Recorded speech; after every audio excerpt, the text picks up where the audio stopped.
hadda xilliga kanguga ee barwaaqada ah waxaan go'aansanay inaanu bilowno maxaa la yidhahdaa dooxooyinkii ugu horreeyay oo la xirmayn lahaa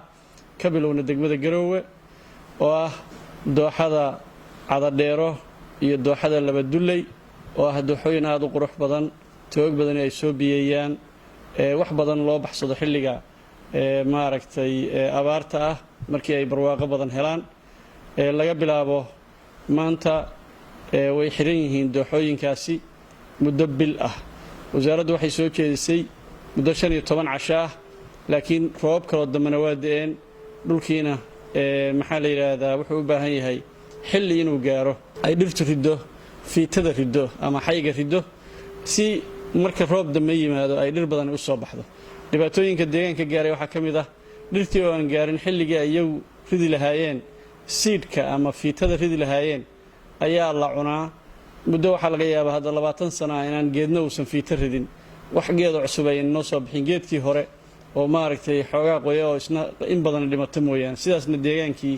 uu ku noqday deegaan xaaluf ah ayna ku samaysmeen baholo waxaan marka u sheegaynaa bulshada maxaa la yiraahdaa reer guuraaga ah dheefsada waxa loo xirayaa waa iyaga waxa la rabaa xilliga abaarta ah inay ka helaan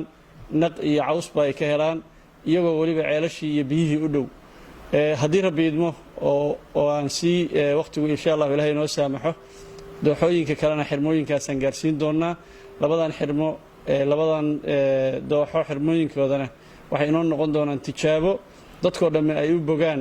oo hadhowtii ay kuwa kale yiraahdaan war annagana xirmada annaga wax ka xirmaynayna ciidamada qaybta booliska iyo ciidamada kale ee amniga waxa iyaguna ay ka shaqayn doonaan sidii loo ilaalin lahaa xirmooyinka haddii rabbi idmo marka insha Allah waxaan rajaynaynaa wada shaqayn wacan dhanka kale xilligan barwaaqada ilaahayna siiyey dadkiina ay ku soo aaday xilli ciid ah oo maaragtay xilli ramadaan oo dadku kululaayeen waxa dhacday dadkii magaaladu inay u dalxiis tageen daafaha magaalada dooxooyinka quruxda badan ee ku yaala kadibna ay halka mar ay ku soo afuraan oo ay la tagaaniin baarsalkii la tagaan caagi biyaha caagi caanaha cuntooyinka ay cunayeen qof walbaaba meeshii uu ku cunay uu kaga soo dhaqaaqo oo ku daadiyo iyo bixii ay ku siteen taasina deegaanka ay baabiinayso deegaankan aynu u baahannahay mar walba inaan u dalxiis tagno haddaynaan ilaashan wuxuu noqonayaa deegaan baabaay dalxiis dambana u tegi mayno waxaanu marka dadka ugu baaqaynaa maaragtay inay ka ilaaliyaan dooxooyinkaas oo ay ka mid yihiin dooxooyinka quruxda badan ee bixin iyo waaw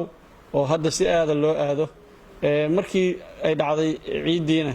intii dadka aadi jirtay in ka badan ay tagtay kadibna ay dhibaatadii ku sii kordhiyeen reer miyigii meesha deganaana ay dhibtaa dareemayaan geedihii ay bacdi isku marayso qashinkiina uu dhulka biinayo marka waxaan rabnaa inaan dadka u sheegno inay ilaaliyaan deegaanka oo qof walbaaba wixii qashina oo la tago inuu dib ula soo noqdo oo goobaha loogu talagalay iyo shirkadaha loogu talagalay inay qaadaan iyo gurigiisa qashinka looga qaado oo u yaala inuu dib ugu soo celiyo uusan dooxada ku tuurin intaasaan iyagana ka rajaynaynaa wixii intaas soo dhaafa tallaabooyinka ku habboon baan ka qaadaynaa oo ciidanka amniga ayaan faraynaa inay ciddii maaragtay iyagu garan waaya dalka inay leeyihiin deegaanku inuu iyaga wanaagsan yahay dalxiiskoodaas inay sii wataan oo waddanka iska baabiinaya in tallaabada ku habboon laga qaado oo maaragtay wixii ay mudan yihiin la marsiiyo